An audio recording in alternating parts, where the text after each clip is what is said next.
everybody. I hope that you're all doing well. Welcome to today's true crime video. It feels like I just did one. I know, I think it's been less than a month maybe, but it is Halloween week, so I figured I kind of have to do one, and I've kind of had that itch to do another case anyway. So I have a really interesting case. We're going even farther back in time than the last one. The last one we did was in like the early 1900s. The person that we're going to talk about today was actually born in the late 1800s, so it's a little bit of a shorter case, a little bit, but also you guys know that I can talk forever, so but it's super interesting, a little creepy, actually very creepy, as you'll see in a second. So I hope you guys enjoy it. But before we start, I want to say two things. One, I don't know if you can tell, I'm sick right now. I can't really breathe through my nose. So I'm gonna try to keep the sniffling down to a minimum. Last night I felt horrible, and I took a Benadryl because I thought it was allergies. So I took a Benadryl at like 10 o'clock at night, and I took a shower, and I just passed out because Benadryl makes me really sleepy. It like affects me very strongly. I don't know. So anyway, that being said, if I sound a little different or if I sniffle once or twice, I apologize. I'm really gonna try to refrain from that. And two, like always, I want to invite you guys to follow my Instagram, my Patreon, if you so wish, where you get 3 exclusive videos a month that are not posted here on YouTube. And the link to my second channel is in the description as well. So all of that is there if you would like to go check it out. I try to be as active as possible on Instagram and like interact with you guys a little bit, so that's always there. Okay, so somebody's gonna write, video actually starts at this time, but I'm gonna get started now. So the person that we are going to be talking about today is Dr. Carl Tanzler. So Dr. Tanzler was actually born in Germany, but he came to the United States, Florida, to be exact, to be a radiology technician. So Dr. Tanzler was born on February 8th, 1877, and died on July 3rd, 1952. Going way back in time here. He has a few names that he went by, and I'm gonna read them to you because when I was researching him, there are a bunch of names that came up. So the first one is Dr. Carl Tanzler, as we're gonna call him, but he also went by George Carl Tanzler on his German marriage certificate, which we'll get into his marriage in a little bit. Carl Tanzler von Kassel on his U.S. immigration papers, or his citizenship papers. Carl Tanzler on his Florida death certificate, and he also signed some of his hospital records as Count Carl Tanzler von Kassel. So if you look him up and you see any of those names, they're talking about the same person. So like I said, he was born in Germany in 1920, so he was already kind of middle-aged-ish. He got married to a woman by the name of Doris Anna Schaefer. Yes, Schaefer. And they had 2 kids named Aisha and Clarissa. Now those 2 children both actually passed away, not early in their lives, later in their lives. They died of diphtheria, which I looked it up, and it's basically a bacterial infection that can kill you. And of course, because it was back then, they didn't have the necessary treatments to really cure many things like we do now. So they didn't die in their early childhood, but later on in their lives they did die. So I will note that, but his family isn't very relevant, believe it or not. So Dr. Tanzler also had a sister, and she migrated to a place in Florida, 𝓢𝓸𝓬𝓲𝓪, Florida. I've never heard of that part of Florida, but she migrated to 𝓢𝓸𝓬𝓲𝓪, Florida. And Carl, a few years later, followed her there in 1926. And then a few years later, or actually I think it was a few months later, his wife and his children joined him in Florida. Only a year later, in 1927, he took a job at the U.S. Marine Hospital in Key West, Florida, as the radiology technician, as I mentioned before.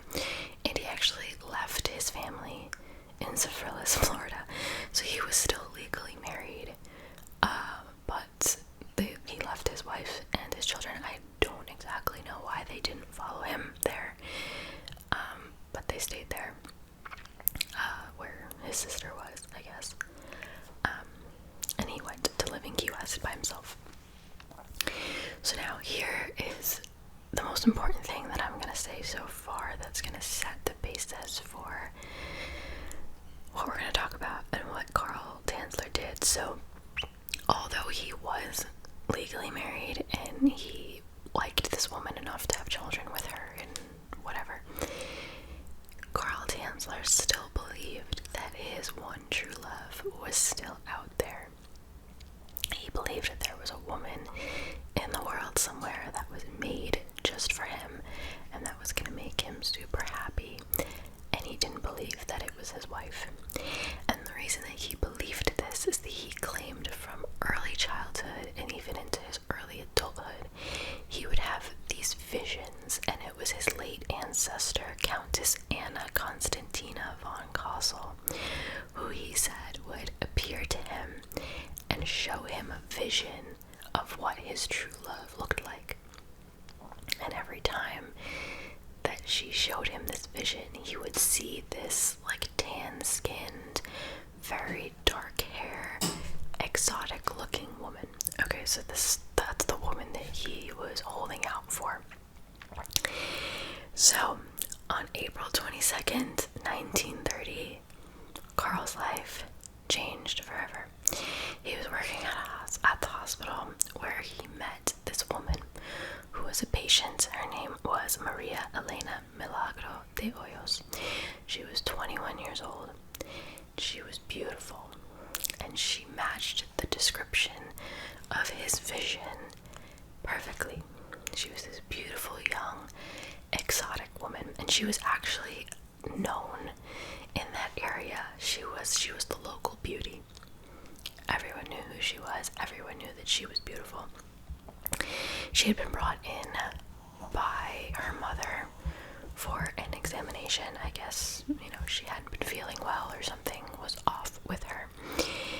And so Tanzler saw her, immediately recognized her as the woman,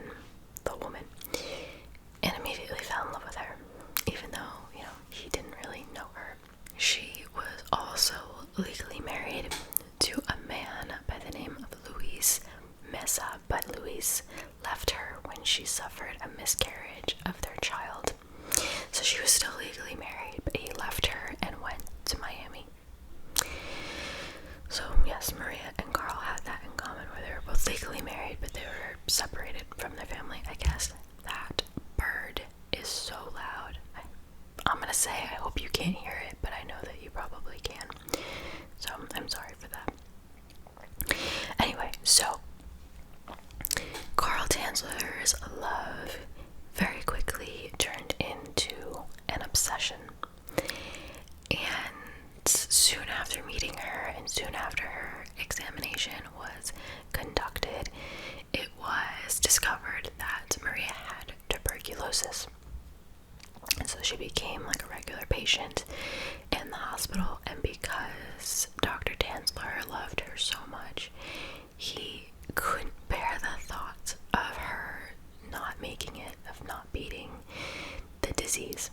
So he did everything in his power to try to cure her and treat her. He also showered her with gifts all the time, and profess his love to this woman. I couldn't really find information on whether she returned that love or how much she did. Maybe she liked the attention, but we don't know if she was really as in love with him as he was with her. But sadly, Maria wasn't able to fight the tuberculosis, and so she passed away. And Dr. Tanzler actually paid for her funeral. He paid for an above ground, very big mausoleum it was decorated and it had finishing and it was very lavish.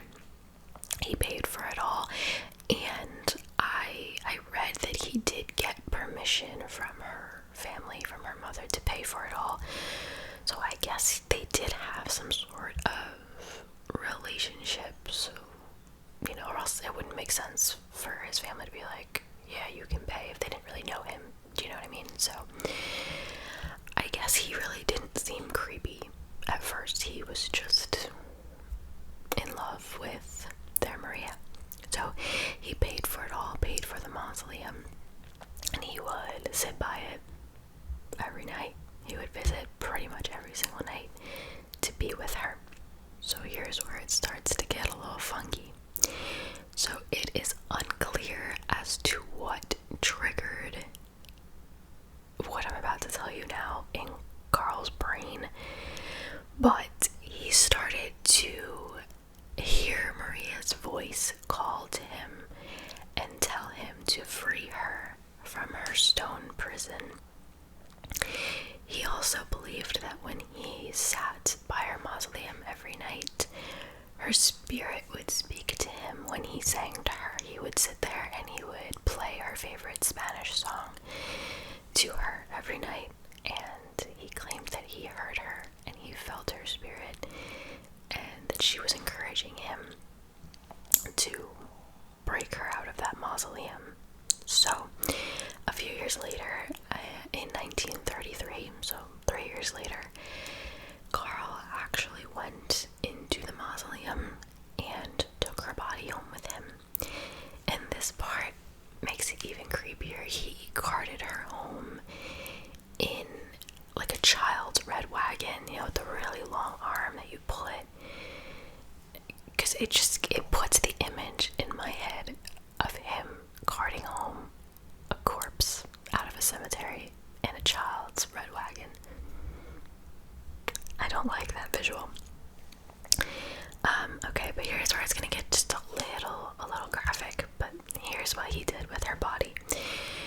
So he attached all of her bones and everything back together using wire hangers and just regular hangers, whatever he could find.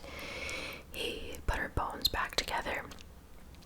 He replaced her eyes with glass eyes in her eye sockets, and I'll put a picture of what her body looked like. But when you look at the face, it looked almost like he drew makeup on her, like eyeliner or something. I could be wrong, but that's what it looks like, and I wouldn't be surprised if he did. So he put glass eyes in there. As her skin began to decompose more and more, he covered it with a silk cloth that he soaked in wax and plaster. So her skin was made out of silk, basically. And obviously her scalp was decomposing as well, so the hair was falling out. And he actually made a wig of her hair, and he also had hair that Maria's mother had given him right before she died. I think she was also losing her hair when she was sick, and so her mother gave him some of her hair, I guess, to remember him by. I don't know. If she probably knew all this was going to happen, she probably would not have, obviously, but he made a pretty good looking wig, if you ask me, from what I can see from pictures. He wove a wig together and put it on her head. He filled her abdominal cavities and chest cavities with like towels and cloths to kind of keep the shape of a body so it wasn't flat. also dressed her. He dressed her in, I think, like a dress that was probably hers, or else where else would he get a dress from? He would put stockings on her, jewelry, gloves. Like, he really dressed her up, made her look good. I guess, in his eyes. And the weirdest part was that he actually kept the body in his bed. So he was like sleeping next to this thing. And he used multiple perfumes and disinfectants and preservatives to mask the smell, because, as we all know, a dead body smells absolutely horrible. I have never smelled a dead body, thank God. But if you watch any like sci-fi or, crime TV show, it's one of the most known things that a dead body is one of the worst smells ever. So to mask that, that's what he used. So he was able to live like this for a while with the corpse in his bed. But one day he was spotted by a neighbor dancing with the corpse in front of an open window. And so rumors started to go around that he had this dead corpse, or whatever he had, in his house with him. And so then rumors also started that, it was Maria's body, and that he was, keeping the corpse there with him and like sleeping with it and whatever. So Maria's sister caught wind of this and actually confronted Dr. Tanzler at his house. And when she went in the house, she found the body. Imagine walking into someone's house a few years after your sister or any family member died, and you see like the corpse laying there. Are you kidding me?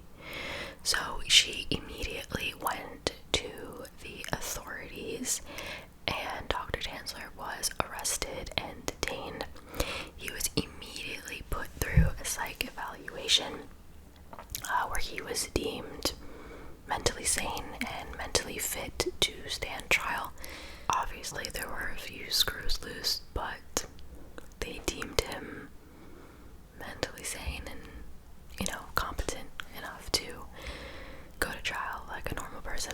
So he was charged with wantonly and maliciously destroying a grave and removing a body without permission. I don't know if it's just me, but when I first read that, I was like, that's it.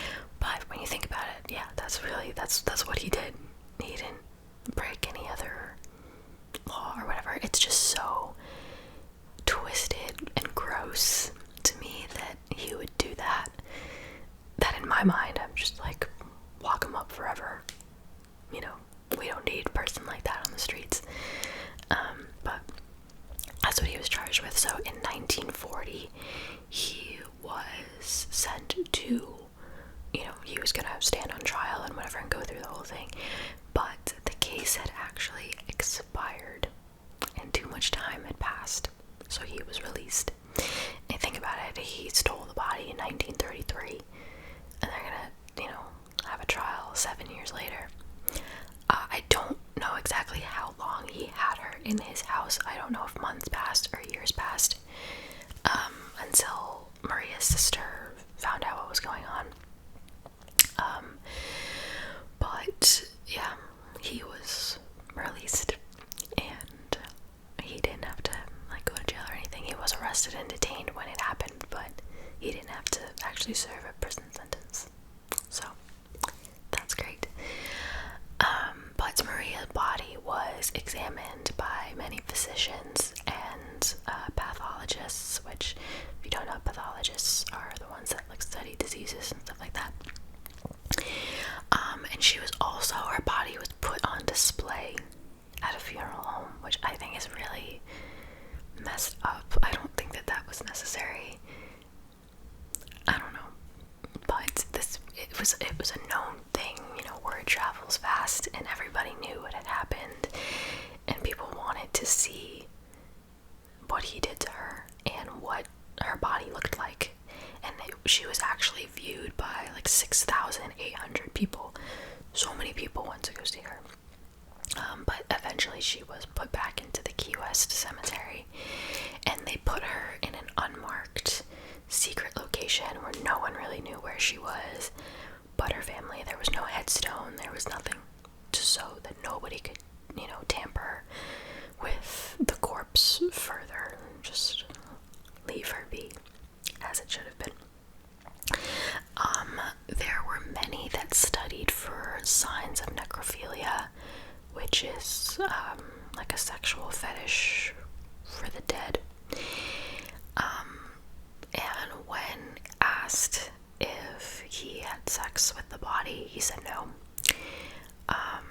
There are some experts that believe he did, and some that say that there are no real signs that he did.